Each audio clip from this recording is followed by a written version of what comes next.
Dziękuję. Moje przedstawienie będzie po angielsku, ale najpierw... My presentation will be in English, but I would like to introduce myself in Polish first and say a story. When I'm standing here and I'm looking at all the people, and I've met some people during this conference, I feel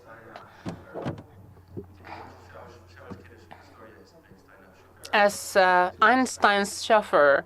I don't know if anyone heard the story, but when he started to work with his theories, Einstein every day had 2 or 3 presentations, different universities, different organizations, and sometimes 3 or 4 times he had to do a presentation per day for 6 months. And already on the 5th month, he was already so tired that he was going into the car and he was complaining to the chauffeur that he's so tired that he was just sick of these presentations and he doesn't want to make any more. And the chauffeur said, "Don't worry, because I'm sitting there so many times in the room, in the back of the room, when you make the presentation, that I can do it myself with no problem." So the next time they exchanged places. Einstein had put the head of the chauffeur. So he was standing in the back of the room, and the chauffeur went to the stage, and he made the presentation of the theory of relativity with no problem. All points were there, 100%. Once he's finished, one of the old professors in the room asked the question. And the question was very difficult, very complicated. 50% of people in this room didn't know what he was speaking about, but it was a very exact question. And the chauffeur was thinking, well, you think this question is so easy that my chauffeur can answer that. So now you understand how I feel. Thank you very much. W każdym razie dziękuję za zaproszenie. I'm an American. I live in New York. My parents are Polish. I'm very proud to say. I've been in Poland many times. My mother taught me how to speak Polish very poorly, as you just witnessed. But I try my best, and I'm very grateful to be here because it gives me an opportunity to practice my Polish, but also to do something else which is very, very important to me, which is to see Poland take its place in the global economy of the 21st century. My parents, my mother was born in Lvów, my father was born in Przemyśl. They both were refugees sent to Siberia. My grandfathers were both killed in Katyn. And so as I'm growing up, my parents embedded in me a deep love for this country. As a child growing up in the United States, I also fell in love with entrepreneurism and started my first business when I was 30. Started my first non-for-profit organization when I was 32. Started investing in businesses when I was 35. And today, in addition to running my own business, which focuses on technology and politics, I run a large trade association that got started about 5 years ago in New York called the New York Tech Meetup, which is basically a trade association that represents startups and people in the technology industry who are interested in networking and learning about each other's businesses. And our organization is growing so fast that we add 250 new members per week. And it continues to grow and expand. And the reason why it continues to grow and expand is that most people think about technology in the United States in the sense of Silicon Valley. And Silicon Valley is true, is a place of great innovation with some fantastic companies, whether it's Google or whether it's Apple or whether it's Intel, many of which you have all heard of. But the market is changing because the companies that were born in Silicon Valley were really born on the premise of the structural, the infrastructure layer or the building of the infrastructure for the internet itself. And that infrastructure now has been built. It continues to expand. But many of the companies that are now coming into the marketplace are not infrastructure companies. They are really application companies. We are all living in the application layer of the internet, not the infrastructure layer of the internet. And so almost anywhere in the world where there is high-quality human talent, you will see some sort of technology renaissance happening. In New York, which has had for decades a very strong, how should I say, a bank of human talent in advertising, marketing, book publishing, newspaper publishing, the creative arts, the fashion industry, the music industry. The people in these industries 10 years ago were not able to take advantage of technology because it was expensive, code was expensive, we didn't have smartphones, we didn't have broadband, but now we have many of these things. And so the people who are maybe not specifically technologists are thinking themselves that they can take advantage of technology so that even if they're working in another company, they are thinking of a startup, they are thinking about maybe starting a startup on the weekend, building an app. And so you're seeing this kind of renaissance, and that renaissance isn't just happening in New York, it's happening around the world. And I'm very happy to say, by the fact that you are all here, it's also happening here in Poland. Now, that doesn't mean that there aren't challenges. There are major challenges. And Poland has some very big ones in the sense that for many years Poland was disconnected from the global economy. And even though Poland produces great engineers, great entrepreneurs, and even some great companies, the connections for these companies around the world are limited because Poland's place in the world has, previous to now, has been somewhat constrained politically and physically. As we know, that's changing. But there's other things that are changing too, and the subject of my presentation is really how the market is changing. And maybe today I hope to be able to give you a perspective that may not immediately change the way you do your business today or tomorrow, but may spark some ideas about how to strategize about growing your business in the future. So without further ado, let me start the presentation.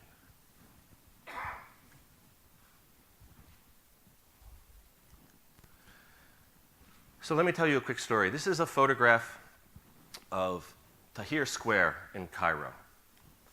And many of you know of this as the beginning or the most momentous moment of the Arab Spring, which is what it's commonly referred to.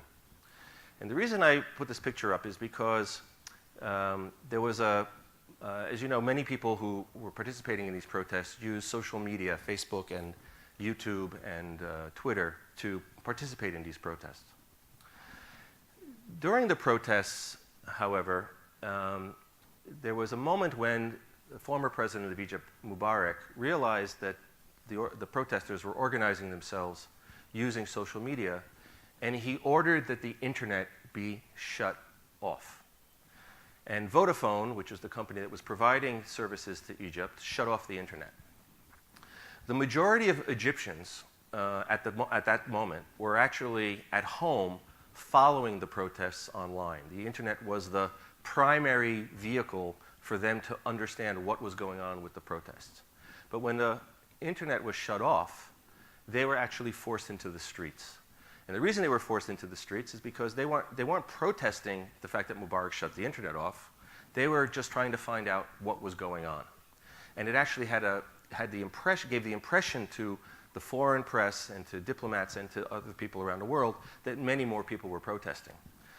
And an American sociologist and anthropologist working out of the University of Texas by the name of Dave Parry wrote a very interesting line talking about what happened when Mubarak shut off the internet. And that line was, "You can shut off the public internet, but you cannot shut off the internet public."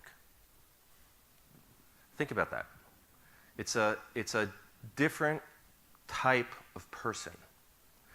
If you're a member of the internet public, the internet is central to your life, either emotionally, economically, culturally, or spiritually. Being a member of the internet public is not based on whether or not you're young or old. It's not based on where you live. It is based on the fact that you have access. This is true.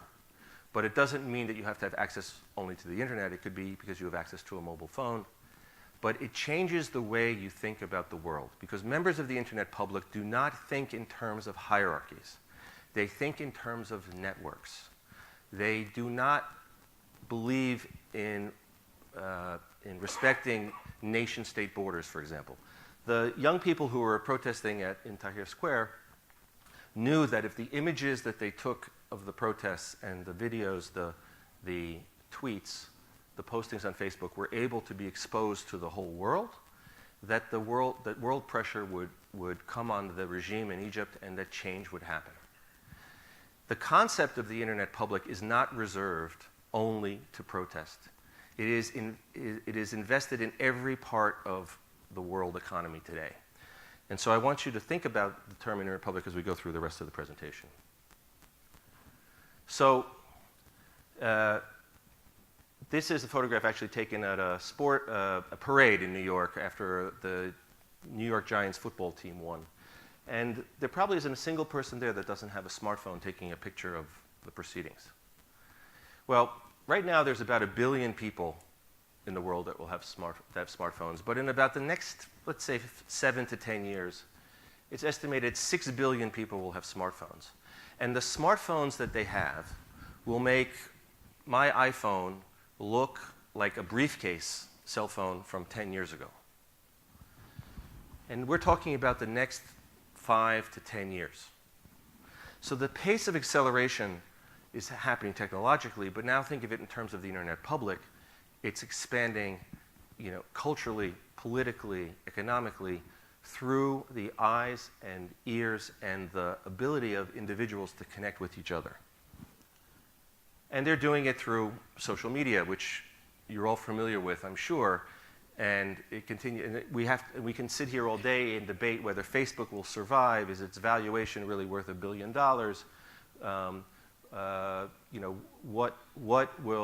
Which will be the next Twitter, or which one will be the next Reddit or LinkedIn? We can debate those questions all the time, but what we can't debate is whether social media is here to stay, because it is. And all these connections are changing the way people think about each other and think about being productive, think about their happiness, think about their place in the world. And so if you're thinking about your company, you have to realize that you're living in a world of constant change and connections and chaos. But don't be afraid of the chaos. Just make sure you don't ignore it. Of course, everybody wants to see their company mushroom like this chart and grow and grow and grow. Yes, we can make money. Yes, we can find a new investor. Yes, we can find new partners. These are all questions that everyone continues to ask themselves. But most companies think about it from the perspective of their product, their investors, or their employees. And they don't realize that their actual growth is based on their customers. And their customers have opinions. And their opinions actually don't make them no longer customers. They actually make them partners. And so the first point I'd like to make is stop thinking of your customers as customers. Start thinking of them as partners. Think of them as amplifiers. And think of them as being able to self-organize, whether you like it or not. I'm going to give you a couple of stories, a couple of examples of some companies that have done this particularly well. Now, Kickstarter is a company that only started about 3 years ago in New York, and it is a crowdfunding platform. And the companies I'm going to point out to you today are companies that have thought of themselves not as delivering a specific service or a product to be bought and sold, but rather have thought of themselves as creating a platform where the users, or as I was describing them earlier, the partners, actually build the company for them. And on Kickstarter, they specifically focused on creating a crowdfunding platform for cultural projects. So for example, if you're thinking about making a documentary film and you need to raise $10,000 to produce your film, or if you're thinking about producing a record or a musical record or a play, or to build a piece of sculpture and you need the money to do it, you put the project on Kickstarter, and then you use your own social network and promote the project yourself, and people add money to the project, and when the project reaches its goal, then the project is considered a success. The project will not be funded. The people who pledge money will not have their credit cards charged until the goal is reached. So it creates an incentive for the producer of the product, the artwork, the cultural event, to promote and to market through their own efforts in order to reach the goal. Now, when Kickstarter started only 3 years ago, the National Endowment for the Arts, which is the U.S. government's agency that provides funding for arts projects, the entire budget of the U.S. National Arts Program was $149,000. So far in the last 2 years, Kickstarter has raised $380 million on its platform. And Kickstarter, of course, takes a small percentage of this for themselves, which is how they make money. But they, interestingly, they've started to experiment with other kinds of services of raising money outside of the arts. And the most famous example is the Pebble watch. Now, this watch was an idea of a couple of entrepreneurs in the United States, which was a watch that was connected by Bluetooth to your smartphone, so that when someone was either texting you or calling you or emailing you, you could, instead of reaching in the middle of a meeting or in a restaurant, instead of having to look at your phone or look at your BlackBerry, you could just look at your watch and it would tell you who was calling or whether it was something important or whether you should really pay attention. They raised $380,000 to start this company, and they had some success with a prototype, but they couldn't find any investors to invest in the company any further. So they decided to put their product on Kickstarter, trying to raise $100,000. But the interest in the product was so great that they ended up raising $10 million. And and basically they pre-sold their product, raised $10 million using a platform that no one had even heard of in 2008, and many people today still don't even know of, but yet is generating massive amounts of production, money, and product outside of the traditional models of venture capital and outside of the traditional models of business. This is a platform company, and there are now many other, let's call them copycat companies, that are following the Kickstarter model and doing the same thing in pharmaceuticals, doing the same thing in manufacturing, and you're going to see more and more of crowdfunding that's going to change the model of traditional venture funding by allowing people who have large networks to use those networks to help them get the money they need to start their businesses. Instagram. This is a company that also did not exist 2 years ago and was recently bought by Facebook for $1 billion. But this is, again, an example of a company that built a platform and drove its growth through the use of social media. And in fact, it's so powerful that over 1 billion photos have been taken on this platform to date. A new user is added to Instagram once every second, and 60 photos are uploaded per second. That's just today, for a company that didn't even exist 2 years ago. And they didn't build a particularly complicated technology. They didn't hire a huge marketing department. They didn't have to rent a lot of office space.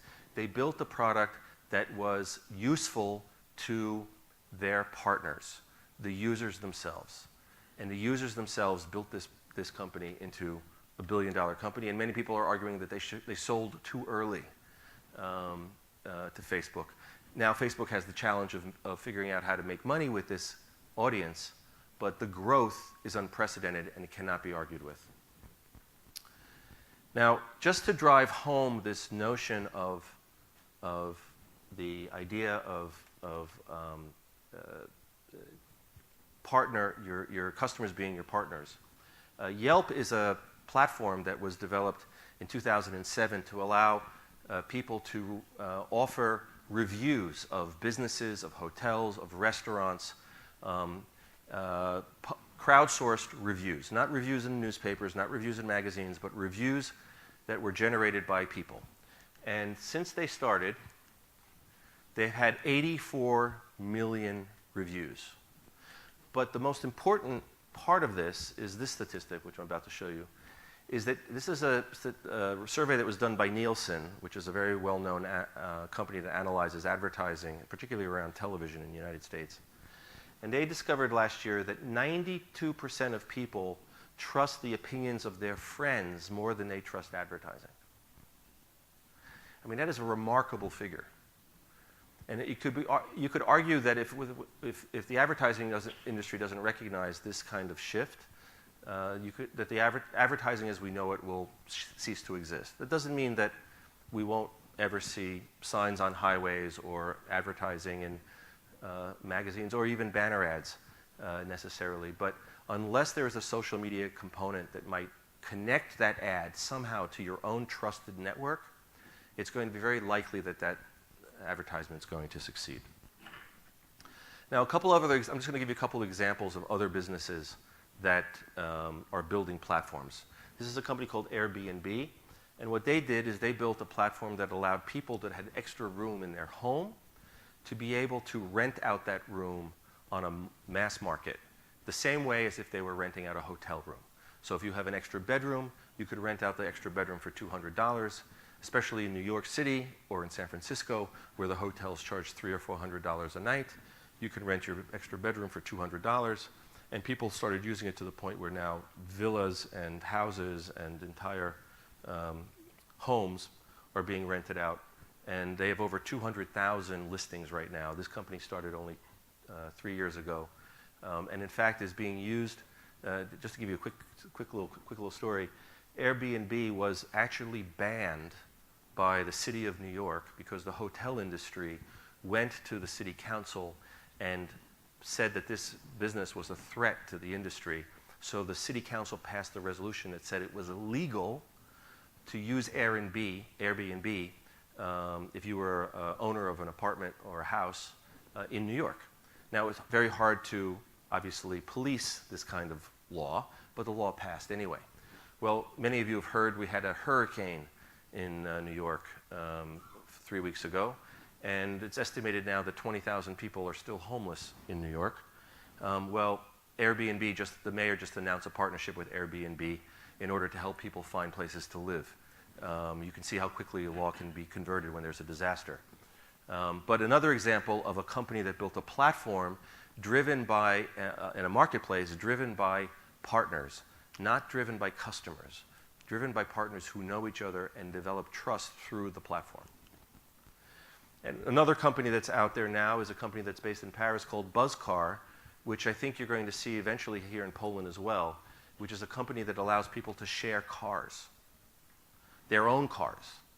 Not a rental company sharing, like you may have heard of Zipcar, but rather individuals renting their car so that people may not in the future actually own their own car and have it parked, not used 80 or 90% of the time, but rather share car ownership in a way that saves money, saves the planet, and builds a business. Again, this is a platform which basically creates a marketplace between people who have cars and people who need cars. But the idea of customers as partners isn't a new one, and it doesn't have to be pretty either. This is the homepage of Craigslist New York City.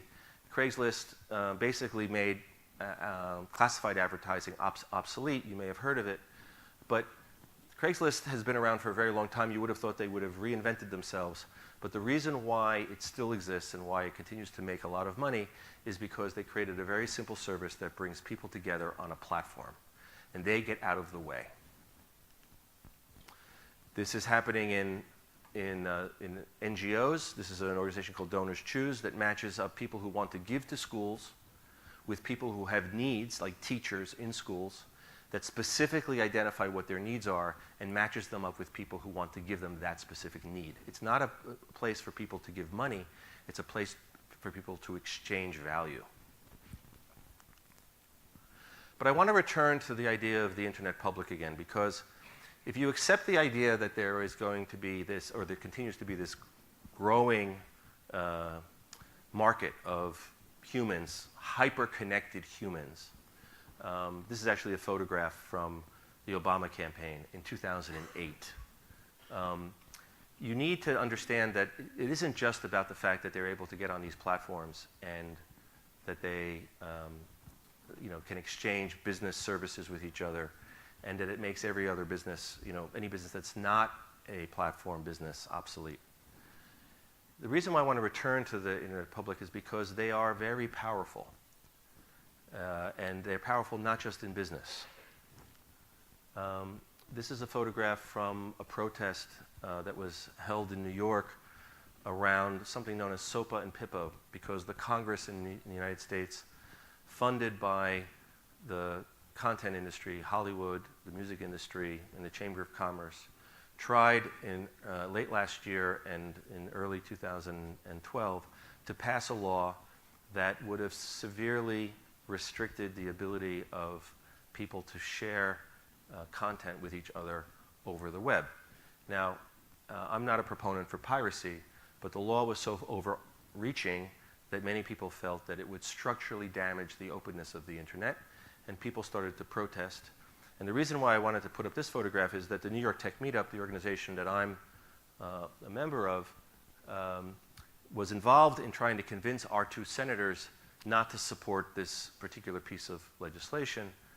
And when it came time there was a moment where Jimmy Wales from Wikipedia, Google, and other organizations announced that they were going to black out the internet on January 18th, we decided that it would be good to put some people on the street to protest.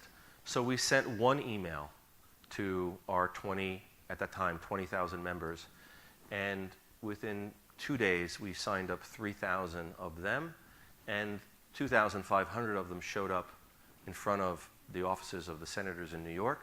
We didn't have any buses. We didn't have any flyers. We didn't have any organization, really. We just sent one email. And it shocked the political system because they're used to the unions announcing that they're going to do a protest. And they're used to the unions sending out information that the people who are going to come and protest have to go to some place to get on a bus or to organize themselves in a conference center before they go to do the protests.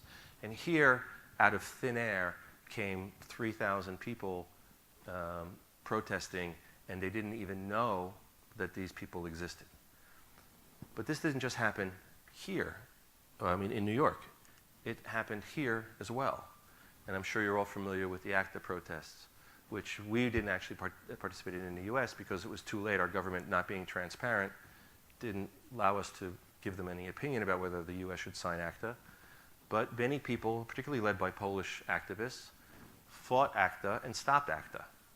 It's an example of the Internet public's voice being heard. And you can see examples of the Internet public, not just in the Arab Spring, not just in the SOPA battle, not just in the ACTA protests, but in the Chilean student protests, in the Israeli populist protests, in the blogger protests in Russia, even in China, where although there's a great deal of censorship, there are many, many ways that people let each other know that they are connected to each other.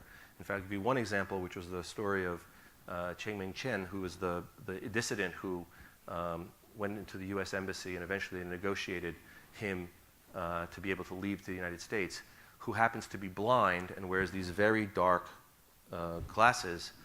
In solidarity with his situation, people in China started posting photographs of themselves on their social media, on Facebook, wearing dark glasses. That's it. And millions of photographs like this were posted. So you might think that the public can only be visible when they come to protest or when they're online, but the public actually knows how to communicate with each other. And those kinds of dynamics are the kinds of dynamics that are very important for you to understand as you're building your business, because it's an energy and a force that's not, it hasn't been seen before, a hyper-connected community of people who can actually connect with each other faster than you can connect with them. But that doesn't mean that there isn't some responsibilities. So I put this picture up to bring up the subject of big data. So data is fantastic. It helps you understand your business. It helps you understand your market. It helps you understand how people are behaving. Everybody wants to know exactly where their customer might be or where their partner may be, as I was just saying. But it's also, you also need to understand that data and privacy are in death match with each other. So let me ask you a question. How many of you have actually read the entire terms of service at the end of your, when you're signing up to a website or downloading an app, and it's asking you, do you agree? How many of you have actually read the entire document through before you said yes? So there's 2 people here. Do you have any idea what you're giving away? You're giving away your privacy. And we would think that our elected leaders would understand this. Well, I still say that politicians don't know the difference between a server and a waiter. So don't wait for the politicians to understand what the implications of privacy are in a digital age. In fact, our impressions of privacy are like this. This is what privacy means in a digital age. Unless we take responsibility for the privacy that we ourselves want, we're not going to be able to build a safe place for our businesses to flourish. And I'm sure that many of you have your own terms of service with your, what I call, partners. You want your customers to trust you. And that's my big overarching point. You don't want them to feel to do this to you, which is if you lose their trust, they are going to start thinking about killing you. You want them to trust. And the reason why you want them to trust is because as soon as they don't trust you, they will go someplace else. And the way to build trust is through a certain amount of transparency and openness. So if you have a terms of service, and you are currently asking people to read it and click on it before they sign up to your site, go back and figure out if you can have it rewritten in a language that they can understand.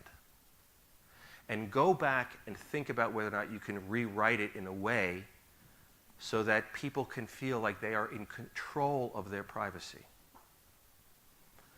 The internet public will start to demand this. The company and the companies that figure out how to give people back control of their own private data will be worth billions and billions of dollars, and more importantly, will be worth billions and billions and billions in goodwill. But if you're really thinking about this changing marketplace, you have to remember that it's never going to stay the same. It's constantly changing and evolving. Don't assume you've learned the new rules and the new rules were going to last, because they are not. This market will continue to evolve and change, and you have to recognize that in order to survive and to develop strategies to succeed in the world of the internet public. And I want to leave you with this quote. You never change things by fighting the existing reality. To change something, build a new model that makes existing models obsolete. This was said by Buckminster Fuller 70 years ago. 70 years ago. And at the time, models that were being developed lasted 20 or 30 years. But today, the business models are lasting 2 years, 3 years. Maybe a few will last a little longer. But unless you adopt this strategy, your company won't be here 5 years from now. Thank you very much.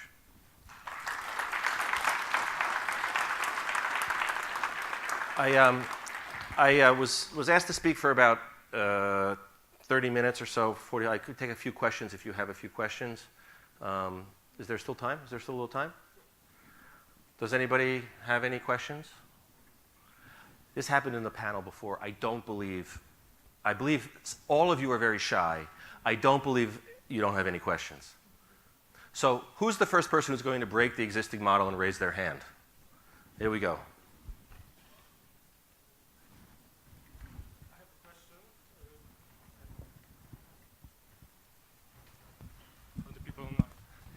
I have a question. I've built a platform for knowledge selling, sharing, and learning and getting in 2007 in Poland only. And I wonder how can I get help to move it to US.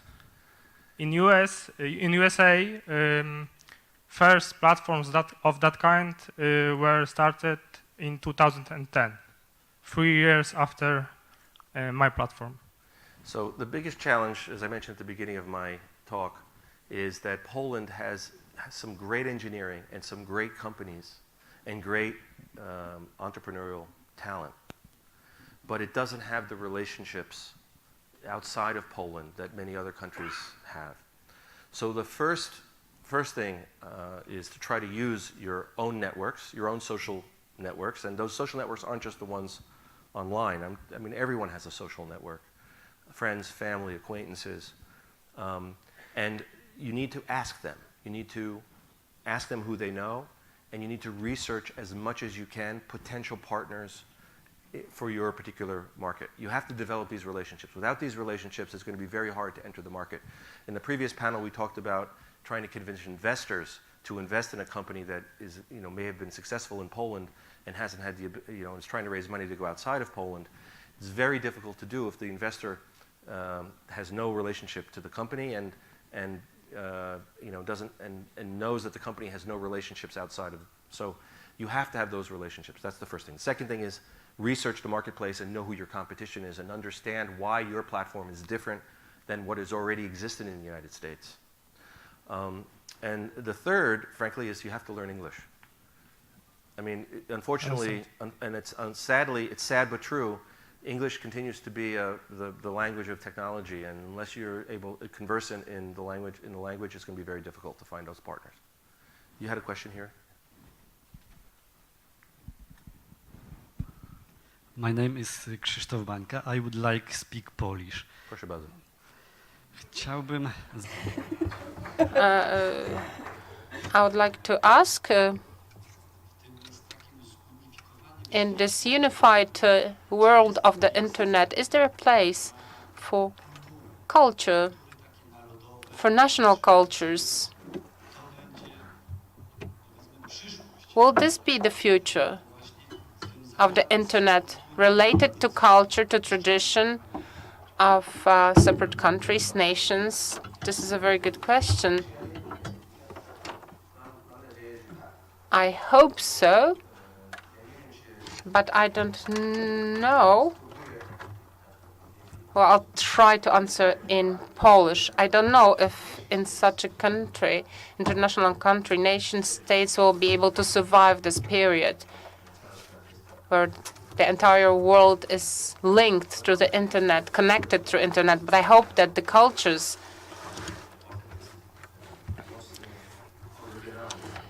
that have authenticity will find their voice and the opportunity to create, to open themselves to a bigger amount of people.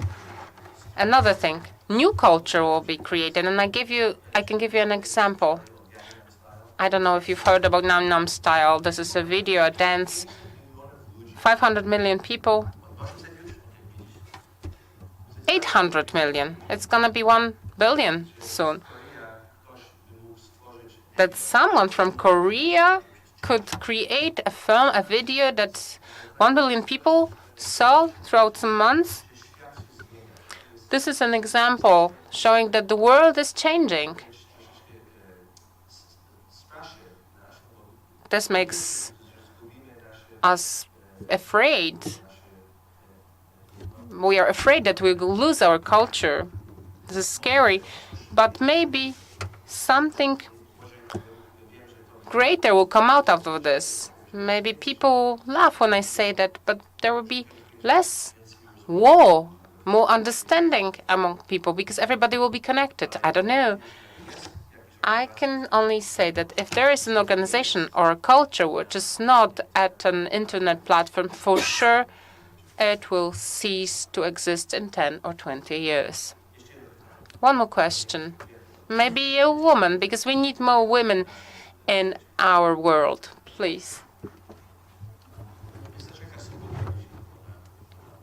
Just a moment, the microphone will be forwarded. I'm very sorry that my Polish is so poor. Wydaje mi się, że ja mogę mówić po angielsku. Come back to the topic about the privacy, because, well, in the world where probably next year the Google is going to introduce the glasses, the new product of their, and we are talking about the possibility of having the ability to know who's actually coming in front of us and know all the data about the person without even knowing her. So I'm wondering, do you think that people will actually start not to share with their personal data on the internet, or do you think it's going to diverse the world to the possibility to know everything about everybody? I don't actually know the answer to your question. It's a very good question because each generation has a different perspective on privacy, and each culture has a different perspective on privacy. So privacy to my parents, who are 86, is different than, for example, for me, and then privacy for my children is different than for me and my parents, and it's for them, they're in their late 20s and early 30s. For children or younger children who are 16, 17, privacy means something completely different. And then you think about privacy means different things in different cultures.